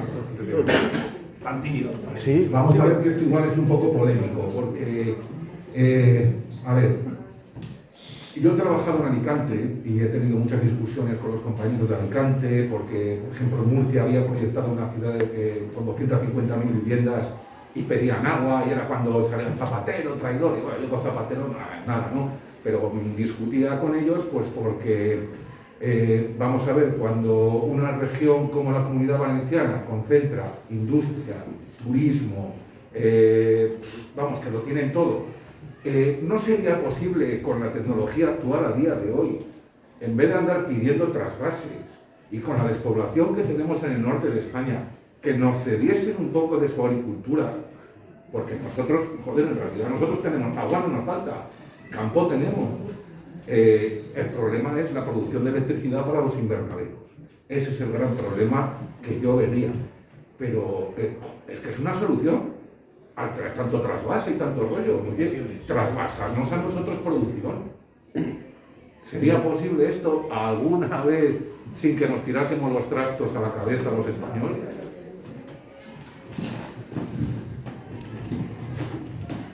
Puede ser una solución sin menoscabar la posibilidad de que cada región particular desarrolle sus propias fuerzas productivas, que al mismo tiempo puedan luego ser otros españoles de otras regiones partícipes de la misma. Yo creo que lo fundamental es que haya un equilibrio entre la necesidad de un conocimiento pericial de las potencialidades económicas de cada región, de cada provincia, para ver cuál es su fuerte y desarrollarlo, pero al mismo tiempo tener en cuenta que los recursos materiales y humanos de toda la nación están al servicio de toda la nación, de todos los españoles.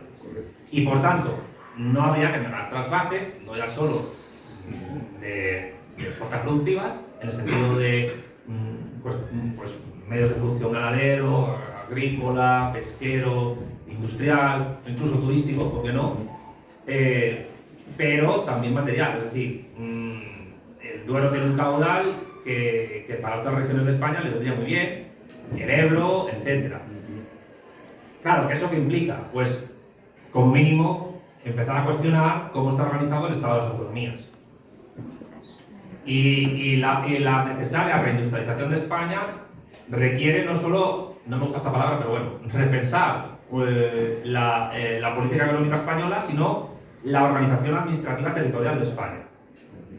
Si alguien se ha leído la Constitución española y ha llegado a leerse el título 8º de la Constitución, en sus 40 y tantos artículos no llega a estar claramente delimitadas las competencias estatales de las autonómicas. Eso puede ser un cachondeo, porque en el marco de la Unión Europea nos puede llevar a nuestra pues, disolución en el mare magnum de la Unión Europea y estar más a merced de lo que ya estamos a merced desde hace décadas.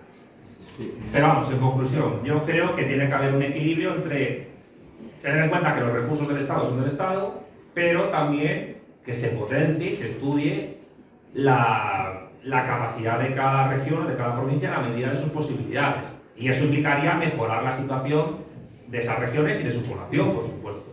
El caso es que yo creo que eso no se ha tenido en cuenta, porque, insisto, y con esto termino la contestación, se requieren políticas económicas estables que desde el poder se ejerzan por lo menos para medio siglo. Porque un Estado no es soberano si no tiene planes y programas a largo alcance, a largo plazo, a medio siglo más. O sea, los chinos tienen planes y programas políticos que sobrepasan la vida biológica de sus líderes y están pensando en lo que van a venir después. El problema es que nosotros, o los que nos gobiernan, no piensan en lo que vendrán después. ¿Tú crees que a Irene Montero, o a Pablo Manuel, o a Pedro Sánchez les importa el largo plazo de España? Yo creo que no. Yo creo que esa gente, sabiendo que con 4 años de legislatura van a tener una pensión que la inmensa mayoría de españoles no les van a tener, les da todo lo demás sin cuidado. ¿Por qué? Nos gobiernan psicópatas. Eso es en todos los partidos. Todos, no se libra ninguno. Y eso es un problema muy grave que tenemos. O sea, hay que pensar en el largo plazo y hay que pensar en proyectos que sobrepasen nuestra propia vida personal y que sean trascendentales a nosotros y se los demos a los que vengan después. Y que los que vengan después hereden un gran trabajo y al mismo tiempo lo mejoren. Así están pensando los chinos y así piensan todos los estados que han hecho su proceso de insubordinación. ¿Y qué es lo que se podría hacer ya? Ya, ahora ya. ¿Qué se tendría que hacer ya? Pues lo que estamos haciendo... Todos y el gobierno, ya, por supuesto. ¿Qué margen de maniobra tiene el gobierno actual a la hora de poder hacer esos planes y programas? Pues dentro de la división del trabajo a escala internacional que es la Unión Europea, muy poco. Y si encima tenemos una política exterior errática, muy poco también. Y si encima se vende el oro y el moro con una reindustrialización que nunca llega, pues también. Yo creo que ahora, en el aquí y ahora, lo que podemos hacer es lo que estamos haciendo, como mínimo en el Ateneo Varillas, que es decirlo. Decirlo y decir a la gente, este es el problema, vamos a trabajar en el largo plazo para hacerlo, para que mis hijos, mis nietos y mis bisnietos, pues, hereden una cosa que yo ya he empezado a hacer. Ya en el Ateneo Varillas o antes. Pero evidentemente, yo creo que los que gobiernan España dan el país por perdido. Y los votantes les votan esperando a que se den cuenta. Y claro, eso es una pescadilla que se muerde la cola. Es como el uróboros, es la serpiente esa que se está comiendo a sí misma, entre el electorado y los que gobiernan. Así que yo creo que ahora mismo lo que hay que hacer es, como mínimo, lo que estamos haciendo, decirlo, gritarlo, exudarlo y dar la matraca a la gente con el asunto. Y luego viene pues la organización, etcétera. Pero sobre todo, ser conscientes de ello. Tenemos este joven aquí. Bueno, no tengo una pregunta concreta, son más que nada varios comentarios, varias pinceladas, espero acordarme de todos, para que luego si quieres comentes algo, se deducen muchas preguntas. Yo sobre todo te empecé a seguir por el tema de la filosofía, porque, bueno, igual muchos no conocéis a Santiago, pero sobre todo hace mucho trasfondo filosófico, que al final normalmente no se valora, pero yo pienso que es lo más importante, ¿no? Y entro un poco con la pregunta que se acaba de responder, de hacia dónde vamos, ¿no? Porque muchas veces, o sea, muchas empresas, muchas asociaciones y demás, siempre se rigen por proyectos. O sea, al final un proyecto tiene un inicio y un final. O sea, al final es que tú materializas algo, ya sea un producto, un software, o sea un programa de ordenador, o lo que sea. Entonces yo creo que muchas veces lo que falta aquí en España es saber hacia dónde vamos, ¿no? Primero, claro, preguntaba, ¿qué hacemos, no? O sea, ¿qué podemos hacer ahora? Pues lo que haría cualquier persona, ¿no? Cualquier ingeniero, cualquier persona que se dedica a la planificación es planificar, o sea, pensar a dónde quieres ir y luego qué medios puedes poner para ello. Luego, por ejemplo, se me ocurre una cosa que aquí en España sería impensable, un CEO de una empresa, un presidente, que fuera filósofo, ¿no? Yo conozco un caso, por ejemplo, de una empresa que se llama Nissan, que hace automóviles, el presidente es filósofo, ¿vale? Digo, para que lo conozcáis un poco. Luego, yo soy un poco pesimista, bueno, un poco bastante, porque al final pienso que digamos que el contexto económico en el que nos movemos no nos permite hacer cosas. O sea, al país no le permite muchas veces desarrollarse, hacer lo que quiere hacer. Y yo creo que muchas veces los políticos están atados de manos por ese contexto y que no se atreven a enfrentarse a él. Porque claro, tú imagínate, asumes la presidencia del gobierno y dices, ostras, que si yo voy contra las directrices de la Unión Europea o de Estados Unidos, ¿qué me va a pasar? Me pasa lo que a Rusia, que les están machacando económicamente, aunque luego, bueno, o sea, están yendo a por ellos. Y lo mismo pasa con China. Cuando llegó Trump en 2018, o sea, hubo una confrontación tremenda. ¿Qué más? Bueno, no sé si quieres comentar algo de esto. Y luego, bueno... termina primero. Sí, el tema del dominio económico me parece muy importante. Me parece que hay un hecho que yo siempre lo comento, que mucha gente igual no es consciente, el tema del impuesto de sociedades a las empresas, que ha impuesto Estados Unidos, o que ha promovido Estados Unidos desde el G8, luego se llevó al G20, y ahora desde 2022, no sé la fecha, 2022, se quiere implantar un impuesto de sociedades mínimo del 15% para todo el mundo, para todas las empresas. Creo que son sobre todo empresas transnacionales y que están pues, deslocalizadas. Creo que este es un hecho histórico, que ahora mismo no nos damos cuenta, pero creo que se estudiará, tú sabes más de economía. Y yo pienso que con este hecho, al final, se somete a todo el mundo a una dominación económica que quiere Estados Unidos, es decir, Estados Unidos va a controlar, o sea, controla ya de facto qué impuestos se pagan en cada país. Y esto creo que tiene el trasfondo de superar a China, porque ellos necesitan crear una infraestructura para poder superar a China, para que sus empresas se desarrollen y superar a China. Y básicamente era eso. O sea, yo soy pesimista porque creo que las empresas y el gobierno no puede hacer mucho más. Entonces, si nos salimos de eso, de ese entorno, ¿qué puede pasar? Entonces ahí está la respuesta un poco de la hidroponía. No sé si quieres comentar algo un poco lo que he dicho. Es muy complejo, ¿eh? A ver, el impuesto de sociedades incluye en eso, pero es que claro, Estados Unidos, a través de sus empresas tecnológicas, conoce casi al segundo todos los movimientos económicos y financieros del resto del mundo. Y aunque no pueda controlar los flujos, sí puede recabar información de por dónde van las inversiones, en materias primas, en recursos naturales, en empresas, etc.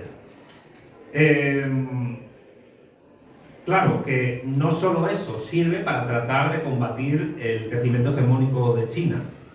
Yo creo que la explosión de fracking en Estados Unidos para sacar petróleo de su subsuelo, unido a la coyuntura de la guerra en Ucrania, que les permite, entre otras cosas, haberse convertido, hito histórico, porque Estados Unidos nunca había sido el principal exportador de gas a Europa, en convertirse en eso, en el principal exportador de gas a Europa Occidental, la Unión Europea, en detrimento supuestamente de Rusia, eso sí, a unos precios muchísimo más altos. Que, por cierto, pequeño paréntesis que abro para ver lo ridícula que es la política exterior española. En las negociaciones con Marruecos por el tema del Sáhara Occidental, nuestro ministro de Asuntos Exteriores y nuestro presidente del gobierno dijeron que estaban tratando de convencer a Mohamed VI para que llegaran barcos de gas de Estados Unidos que pasan por Marruecos a España. O sea, además de puta poner la cama. O sea, perdón. Quiero decir, es impresionante la mala fe mezclada con estupidez de la gente que nos gobierna. Entonces, Estados Unidos, que es un país inmenso, el cuarto más extenso de la Tierra, con más de 300 millones de habitantes, está en un proceso de decadencia, pero sigue siendo muy potente. Pues se recupera a nivel de producción petrolífera, de exportación y también de gas. Y ataca a Rusia con sanciones por su invasión a Ucrania, entre otras cosas porque Rusia es un gran aliado y un gran cliente de China, sobre todo para las infraestructuras de la nueva ruta de la seda, que pasa por Siberia, pasa por Rusia y pasa por Europa. Que por cierto, Rajoy, cuando fue en el año 2016 a Pekín, fue para negociar el paso de la ruta de la seda por España, que iba a pasar por Navarra, no por el corredor euromediterráneo. Eso se quedó en nada, porque el PSOE lo votó. Italia ya ha dicho que sí a la infraestructura de la nueva ruta de la seda, y Portugal está a puntito. Y si están Portugal e Italia, España está entre medias. ¿Qué hace España que no se mete en eso? Pues ahí está la cuestión de la subordinación perfecta. Yo no soy pesimista, nunca he sido una persona pesimista, pero sí hay que ser realistas. y yo insisto, para que una alternativa geopolítica poscapitalista al hegemón estadounidense se dé, Estados Unidos tiene que caer. La cuestión, y lo insisto mucho, es que estamos en una Segunda Guerra Fría en la cual puede, y yo creo que esto es una cosa con la que me gustaría que os quedarais vosotros, puede que el resultado sea distinto al de la primera. Es decir, que puede que el bando vencedor de la Segunda Guerra Fría sea heredero del que perdió la primera. Puede. Es una posibilidad. No estoy diciendo que vaya a ocurrir, pero es una posibilidad. Eso sí, Estados Unidos va a hacer todo lo posible por evitarlo. Cuando digo todo lo posible, digo todo lo posible. Desde lo caliente a lo frío. Y eso implica, evidentemente, tomar en consideración que si España iniciase un proceso de insubordinación ante eso, van a tratar de aplastarnos. De las maneras más insospechadas. Desde sanciones, o al reconocimiento de Cataluña como Estado, o mediante el rearme de una oposición, etc. O incluso mediante comandos terroristas no fascistas, por ejemplo. Porque esto lo dije yo esta semana en una mesa redonda en la Autónoma de Madrid en la que participé sobre la guerra de Ucrania. ¿Qué pasó en Irak, en Siria y en Afganistán con todas las armas que se repartieron a los mujahidines del pueblo y los talibanes una vez que se acabaron los pedidos bélicos ahí? Pues que aquello se convirtió en un polvorín geopolítico para el yihadismo. ¿Qué va a pasar en Ucrania si se convierte en un Afganistán en pleno corazón de Europa Oriental? Todas esas armas que los países de la OTAN les han dado a los grupos neofascistas en Ucrania, ¿qué va a ser de ellas? ¿Dónde van a parar? Y todos esos neonazis que han ido de España, de Francia e Inglaterra allí, van a volver entrenados paramilitarmente a sus países. ¿Qué van a hacer entonces? En una coyuntura geopolítica tan candente como en la que estamos. Es decir, hay que ser conscientes de la inmensa cantidad de problemones geopolíticos que se avecinan. Estamos en un periodo, además, perdón por hacer publicidad, en octubre la editorial Última Línea va a editar mi 7º libro, que se va a llamar Iberofonía y Socialismo, donde esa cuestión geopolítica se trata de plasmar lo más sencillamente que se puede. Y la cuestión es que un proyecto nacional se tiene que insertar en un proyecto de una escala mayor. Es lo que intentaron hacer los bolivarianos hace 20 años, con todos los problemas que eso tuvo, porque el sucre no se pudo convertir en moneda regional sudamericana, el ALBA TCP no avanzó mucho, la UNASUR se abortó, ya sabemos lo que pasó, diversos problemas de salud que misteriosamente tuvieron varios presidentes, Lula da Silva, Chávez, etc. Claro, no quiero ponerme conspiranoico, pero es una hipótesis. La cuestión es que estrategias y tácticas viejas y nuevas contra poderes que se alcen contra el hegemón que desde hace 200 años manda en el mundo, que es el capitalismo anglo-germánico protestante, pues van a sufrir golpes. China ha crecido en los últimos 40 años a una tasa media del 7% anual del PIB nominal, que es una brutalidad de crecimiento económico. Incluso ahora están creciendo a un 4% con un nuevo rebrote de la pandemia en Shanghái, que ya es decir. Y China ha sufrido sanciones desde la época de Mao. Y en la época de Deng Xiaoping siguió sufriendo sanciones. Y China sigue teniendo sanciones ahora, y sigue creciendo. Rusia está teniendo muchas sanciones. Podremos cuestionar o no las motivaciones que han llevado a Putin a invadir Ucrania, pero si les cierran el grifo comercial a la Unión Europea, que del tapadillo le compren el gas, pues ahí están la India, China o Pakistán. ¿Pero qué ha pasado en Pakistán ahora? Pues que a Imran Khan le han hecho como dice Pablo Chenique, un lawfare. Ayer hubo el primer atentado que han muerto 3 chinos en Pakistán, sí, después del golpe de Estado. Bueno, pues la cuestión es que la situación es tremendamente compleja. Y luego están los talibanes en Afganistán de líderes, que fueron décadas antes aliados de Estados Unidos, y ahora China los tiene como grandes aliados porque, nos gusten o no, esto es muy polémico lo que voy a decir, dan estabilidad geopolítica a la región.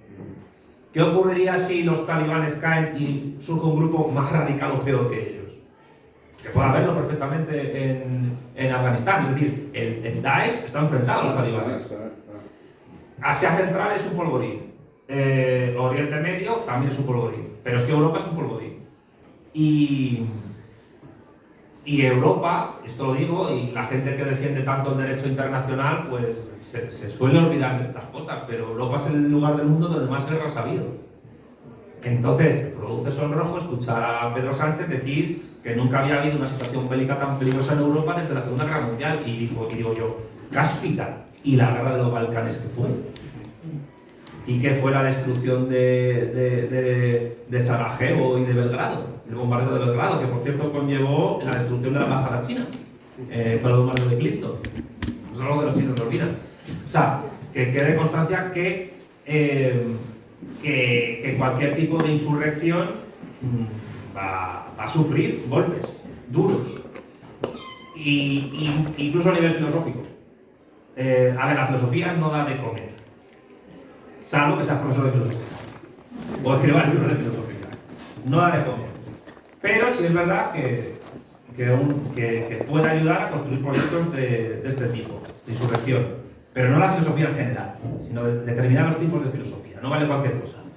Porque si vamos a seguir la filosofía liberal, que cree en el libre mercado, que no ha existido nunca, pues nos vamos a quedar como estamos o peor. Porque la filosofía liberal tiende a la federalización, a la descentralización económica, y tiende a la individualización de las acciones de los sujetos, sin ningún tipo de coordinación de clase ni nada. Entonces esa filosofía tiene que ser destruida, atacada, sin ningún tipo de contemplación. O sea, lo digo abiertamente, el liberalismo debe ser destruido. Porque si cogemos la filosofía liberal, pues nada, vamos a la sociedad de los individuos que cooperan mediante su acción humana praxeológica, como diría la escuela austríaca, y en la que el egoísmo racional de todos pues lleva a una armonía del orden espontáneo que decía Hayek. Eso no se lo cree nadie. Porque ese orden espontáneo en Chile se impuso en plena Operación Cóndor. O sea, no hay orden espontáneo. O sea, que no es cuestión de la filosofía en genérico, sino qué clase de filosofía sigue un proyecto político de insubordinación. Porque además eso también afecta al tipo de política económica que se aplica en una región determinada. A eso me refería, o sea, ¿qué te interesa a ti como país? Porque luego tiene que haber unas métricas, tiene que haber unas medidas. Claro, despoblación, por ejemplo, siempre dice la despoblación es mala. Bueno, si es la despoblación igual de Madrid, pues igual no es tan mala. Entonces, claro, no lo sé. ¿Cómo luego organizas el territorio? ¿Cómo lo planificas? ¿Qué objetivos tienes? Etcétera. No lo sé, porque más o menos la población de Madrid capital es estable desde hace tiempo, pero el área metropolitana ha crecido mucho. Y ha pasado una cosa, y es que determinadas capitales de provincias cercanas a Madrid, en Castilla y León y Castilla-La Mancha, se han convertido en extensiones del poder económico de la capital. Toledo, Guadalajara, Segovia, Ávila, Salamanca, Zamora, León no tanto porque están más lejos de Madrid, pero incluso Valladolid. Entonces, claro, Madrid se lo come casi todo. Entonces, yo soy centralista a nivel de Estado, pero tampoco soy una persona que piense que Madrid tiene que tomar todas las decisiones. Por eso, una recuperación a nivel industrial, tecnocientífico, de la Ruta de la Plata sería fundamental, porque incluso los madrileños serían beneficiados. Y los portugueses. Y los portugueses, claro. Porque que nuestra relación con Portugal es compleja, pero yo creo que a lo mejor eso da para otro tipo de charla. Pero en un proyecto iberófono donde España actúe de manera ejemplar, sin liderar, permitiendo que brasileños, mexicanos, venezolanos, argentinos, angoleños construyan una alternativa geopolítica a lo que hay, Portugal puede entrar o no, pero habrá parte de sus clases trabajadoras que se vean arrastradas. Y yo, además, con gran orgullo y satisfacción, como diría el emérito, pues hace años tuve el gusto de leerme el programa del Partido Comunista Portugués y tenían unas ideas geopolíticas muy parecidas. Conexión de la Comunidad de Países de lengua portuguesa con Iberoamérica, por ejemplo. Eso ya lo defendía el Partido Comunista Portugués. La cuestión es, ¿y el Partido Comunista de España qué está? ¿A por uvas? sea, ¿cuál es la geoestrategia a largo plazo del Partido Comunista de España? ¿Que la Unión Europea le subvencione las fundaciones? Oh, perdón. Es que eso es lo grave. O sea, los partidos, no digo, y pido perdón si hay gente del PC aquí, yo he militado aquí, pero los partidos políticos españoles, ¿qué política exterior a largo plazo defienden? ¿Y eso cómo afecta a la política interior? Es que son todos un desastre. Por eso es muy importante la filosofía que se tiene. Y el problema es que la filosofía que tiene el PC, ahora mismo yo pues no sé, o sea, en fin, bueno, Yolanda Díaz, yo creo que se resume en eso, perdón.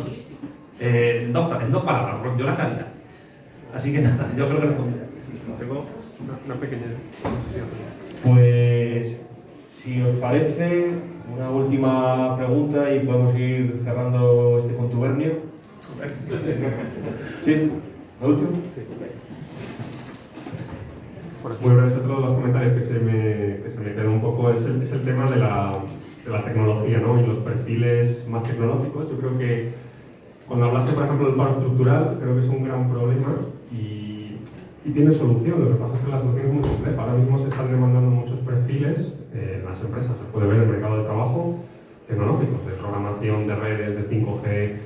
Claro, esos perfiles no se cubren porque nosotros no tenemos esa formación. Entonces, claro, el país, el gobierno, en vez de invertir en esos perfiles, en decir, bueno, pues vamos a seleccionar, imagínate un programa estatal de 1000 personas y vamos a hacer que se formen mediante empresas, viajando al extranjero, lo que sea. Y lo que se ha hecho, por ejemplo, igual es dar un bono para la cultura, ¿no? De 400 euros. Pues claro, a nivel estratégico, había que pues eso, calificar esas decisiones, cómo son buenas, son malas, cuántos perfiles están saliendo de ese tipo. Y eso son cosas, y ya el último comentario, que luego la prensa no se publica, no sé si porque no interesa, no sé si por la calidad de los periodistas. Claro, ellos también muchas veces están pillados de manos, porque claro, los periodistas, pues bueno, muchas veces son trabajadores más, con su sueldo, etc. Bueno, y luego hay más cosas que el periodismo no comenta y que al final a la población interesa y ese conocimiento no se difunde. Yo creo que la tecnología informática tiene que servir, en el caso de una economía regional, a mejorar la producción y distribución de lo que se haga en esa región. Hace poco, esta semana, estuve en un acto sobre hidrofonía en Madrid, sobre Salamanca, que ya llama la atención que un acto sobre Salamanca se haga en Madrid, pero bueno, estaba el alcalde de Salamanca y él decía que la Universidad de Salamanca está potenciando la recuperación de empleo a través de desarrollar una pequeña tecnología de industria informática que incluso está permitiendo que muchos estudiantes se queden en Salamanca, incluso trabajadores informáticos de Madrid vayan a trabajar a Salamanca. No dijo cuántos porcentajes, pero parece ser que son bastantes. Yo me pregunto por qué no lo sé, a lo mejor alguno aquí lo sabe. ¿Tiene la Universidad de León planes y programas parecidos? Porque quizás una vía importante de hacer eso, porque claro, esa tecnología tiene que permitir también recuperar la economía de una provincia, sería a través de lo que se llaman ahora clústeres empresariales, que son ámbitos de cooperación público-privados a través de centros de investigación, universidades, etcétera, que permiten la innovación constante y la aplicación de proyectos y la inversión. Las mayores inversiones tecnocientíficas de la actualidad se hacen a través del ámbito público, no del ámbito privado. Esto lo digo también para los fans de Elon Musk, que acaba de comprar Twitter, o están ahí. Sin la tecnología de la NASA, Tesla no sería lo que es.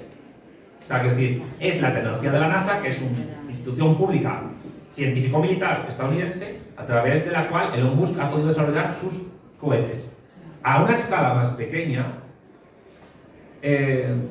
yo, por ejemplo, una cosa que vi en Argentina, porque allí me becó esa institución, el CONICET, es como el CSIC, pero a gran escala. El CONICET, que surge en los años 60, con antecedente peronista anterior, se encarga de organizar racionalmente todos los proyectos de investigación en todas las ramas del saber, en todas las universidades de Argentina, y coordinar sus becas. ¿Podría el CSIC español reconvertirse en algo parecido, que coordine los clústeres empresariales que cada centro de investigación en cada provincia desarrolle para poder coordinar las economías de los diferentes sectores? Eso sería una vía que además permitiría recuperar población y hacer que la gente pues joven pues se dedicara a no salir de su lugar si lo quiere. Algo parecido ocurre desde hace décadas, pues teniendo en cuenta que muchas universidades en España, dependiendo de la región, de la provincia en la que estén, priman más unas carreras que otras. Por ejemplo, la Universidad de La Laguna, en Canarias, pues priman los estudios de biología y de oceanografía. Normal, porque son islas. Algo ocurre también con la veterinaria y la ganadería, pues en zonas rurales de Andalucía, Córdoba, etc. Y León. Pero yo creo que también hay que potenciar otras ramas. Un clúster empresarial que recupere la minería sería fundamental, coordinado con los otros sectores. Yo creo que son cosas a explorar.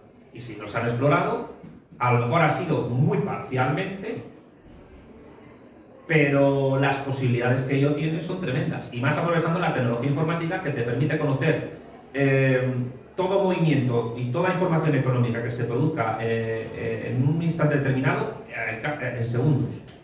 O sea, hace poco hubo un estudio que decía que un ordenador de los años 2000 podía organizar toda la economía de Suecia en una semana, su tecnología. Imaginemos las posibilidades que puede haber con el Internet de las cosas, incluso con los ordenadores cuánticos en el futuro, a la hora de organizar una estructura económica de esta magnitud a una escala regional, no digo ya nacional, pero es que puede ser intercontinental. De ahí la potencialidad de Iberofona. Entonces yo creo que si la Universidad de León hiciese algo así, coordinada incluso con otras universidades, como la de Salamanca, la de Valladolid, etcétera, o la de Oviedo, pues se pueden lograr grandes cosas.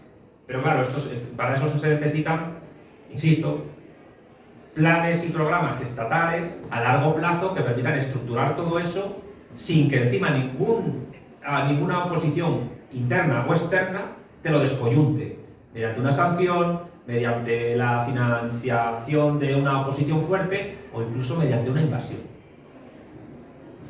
Porque ya Salvador Allende intentó hacer algo parecido, no me acuerdo el nombre del proyecto, a nivel informático, ¿y qué pasó? A los pocos meses, pues, llegó Pinochet. Así que, bueno, como diría aquel, si quieres la paz, prepárate para la guerra. Y la guerra es una extensión, y la paz es la paz del vencedor. Esto es realismo político puro y duro. Y si quieres vencer, tienes que instaurar una paz que ningún poder te la pueda desbrozar. Y esto es muy difícil. Esto es muy, muy, muy difícil. Pero si sabemos que es difícil, ya hemos hecho algo fácil, que es asimilarlo. Así que, bueno, ya está. Muchas gracias.